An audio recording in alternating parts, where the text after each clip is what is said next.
إن الحمد لله نحمده ونستعينه ونستغفره ونؤمن به ونتوكل عليه ونعوذ بالله من شرور أنفسنا ومن سيئات أعمالنا.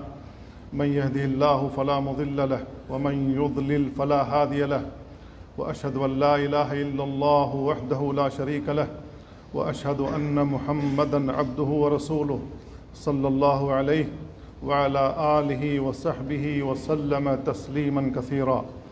أما بعد، فأوصيكم ونفسي بتقوى الله عز وجل، فهي سبب لدخول الجنان والنجاة من النيران.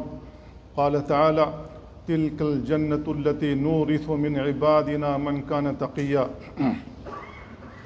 عباد الله، إنها صفة الرحمن وجامعة التوحيد والإيمان.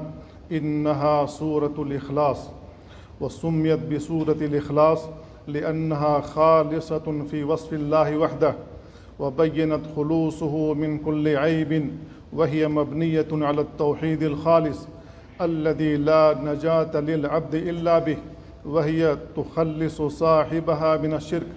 قال ابن القيم رحمه الله: في اسم الله الصمد إثبات الكمال، وفي نفي الكفي التنزيه عن التشبيه والمثال، وفي الأحد نفي كل شريك لذي الجلال.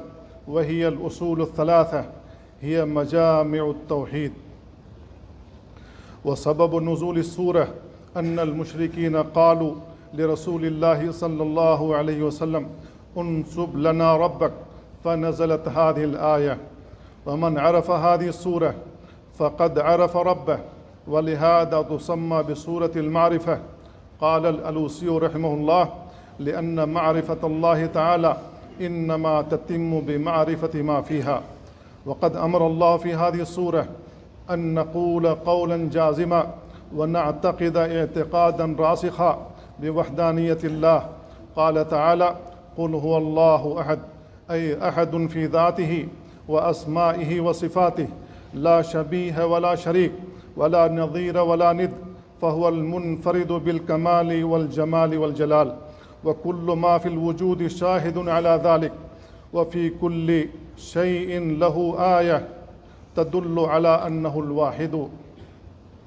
الله الصمد، أي المقصود في جميع الحوائج، الكامل في صفاته وأفعاله، الذي افتقرت إليه جميع مخلوقاته، المستغني عن كل أحد، المحتاج إليه كل أحد.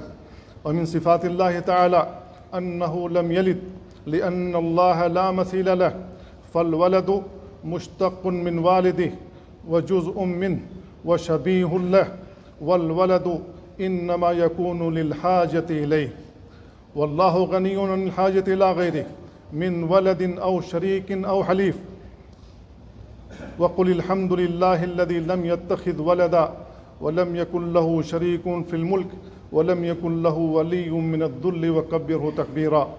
وفي هذه السورة رد على 3 طوائف منحرفة، فاليهود قالوا عزير ابن الله، والنصارى قالوا المسيح ابن الله، والمشركون قالوا الملائكة بنات الله. فبرأ الله نفسه من هذه الإفك المبين. كبرت كلمة تخرج من أفواههم إن يقولون إلا كذبا. وادعوا الولد لله فرية شنيعة، تكاد السماوات يتفطرن منه وتنشق الأرض وتخر الجبال هدا أن دعوا للرحمن ولدا. ومن صفات الله تعالى أنه لم يولد، لأن كل مولود وجد بعد أن لم يكن، وليس شيء يولد إلا سيموت، والله حي باق لا يموت ولا يزول، فهو الأول الذي ليس قبله شيء، والآخر الذي ليس بعده شيء، والباقي بعد فناء كل شيء. كل من عليها فان، ويبقى وجه ربك ذو الجلال والإكرام. ثم ختمت سورة الإخلاص بنفي المساواة لله، ولم يكن له كفوا أحد، أي لم يكن له شبيه ولا مثيل يكافئه، ليس كمثله شيء وهو السميع البصير. ومن أحب هذه السورة أحبه الله. ففي الحديث أن رجلا يقرأ لأصحابه في الصلاة فيختم بقل هو الله أحد، فذكروا ذلك للنبي صلى الله عليه وسلم فقال سلوه لأي شيء يصنع ذلك، فسألوه فقال لأنها صفة الرحمن وأنا أحب أن أقرأ بها. فقال صلى الله عليه وسلم أخبروه أن الله يحبه. ومن بركات هذه السورة أنها جمعت الوجوه العظيمة في كلمات وجيزة. قال صلى الله عليه وسلم أيعجز أحدكم أن يقرأ في ليلة ثلث القرآن؟ قالوا وكيف يقرأ ثلث القرآن؟ قال قل هو الله أحد تعدل ثلث القرآن. قال شيخ الإسلام ابن تيمية رحمه الله القرآن ثلثه توحيد وثلثه قصص وثلثه أمر ونهي، فقل هو الله أحد فيها ثلث التوحيد. وسورة الإخلاص هي الورد اليومي لكل مسلم، فقد كان صلى الله عليه وسلم يقرأها إذا أوى إلى فراشه كل ليلة، كما يقرأها في الركعة الثانية في سنة الفجر والمغرب، ويقرأها في الوتر وفي أذكار الصباح والمساء وبعد الصلوات الخمس. وهذه السورة باب إلى الجنة، فقد سمع النبي صلى الله عليه وسلم يقرأ قل هو الله أحد فقال وجبت. قالوا يا رسول الله ما وجبت؟ قال وجبت له الجنة. وقال صلى الله عليه وسلم من قرأ قل هو الله أحد 10 مرات بنى الله له بيتا في الجنة. ومن فضائل سورة الإخلاص اشتمالها على أسماء الله وصفاته التي من توسل بها في دعائه أجيبت دعوته. فقد سمع النبي صلى الله عليه وسلم رجلا يقول في دعائه اللهم إني أسألك بالله الواحد الأحد الصمد الذي لم يلد ولم يولد ولم يكن له كفوا أحد أن تغفر لي ذنوبي إنك أنت الغفور الرحيم. فقال صلى الله عليه وسلم قد غفر له قد غفر له قد غفر له 3 مرات. بارك الله لي ولكم في القرآن العظيم ونفعني وإياكم بما فيه من الآيات والذكر الحكيم. أقول قولي هذا وأستغفر الله لي ولكم ولسائر المسلمين من كل ذنب فاستغفروه إنه هو الغفور الرحيم. الحمد لله على إحسانه والشكر له على توفيقه وامتنانه، وأشهد أن لا إله إلا الله وأن محمدا عبده ورسوله. عباد الله، من تدبر سورة الإخلاص أيقن أن الله واحد أحد لا يحتاج إلى أحد ويحتاج إليه كل أحد، فعلقوا قلوبكم بالواحد وتوجهوا إليه في المقاصد وحققوا التوحيد واتركوا التعلق بالعبيد. يا أيها الناس أنتم الفقراء إلى الله والله هو الغني الحميد.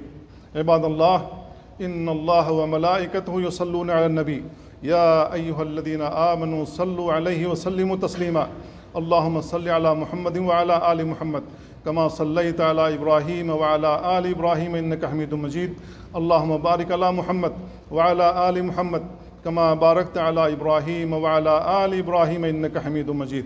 اللهم أعز الإسلام والمسلمين اللهم أعز الإسلام والمسلمين وأذل الشرك والمشركين، وارض اللهم عن الخلفاء الراشدين المهديين وارض اللهم عن الخلفاء الراشدين المهديين أبي بكر وعمر وعثمان وعلي وعن الصحابة أجمعين ومن تبعهم بإحسان إلى يوم الدين. اللهم فرج هم المهمومين ونفس كرب المكروبين واقض الدين عن المدينين واشف مرضانا ومرضى المسلمين.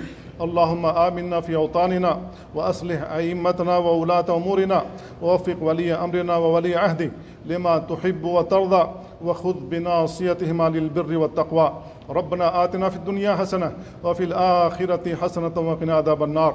عباد الله، إن الله يأمر بالعدل والإحسان وإيتاء ذي القربى وينهى عن الفحشاء والمنكر والبغي يعظكم لعلكم تذكرون. فاذكروا الله العظيم الجليل يذكركم واشكروه على نعمه يزدكم ولذكر الله أكبر والله يعلم ما تصنعون.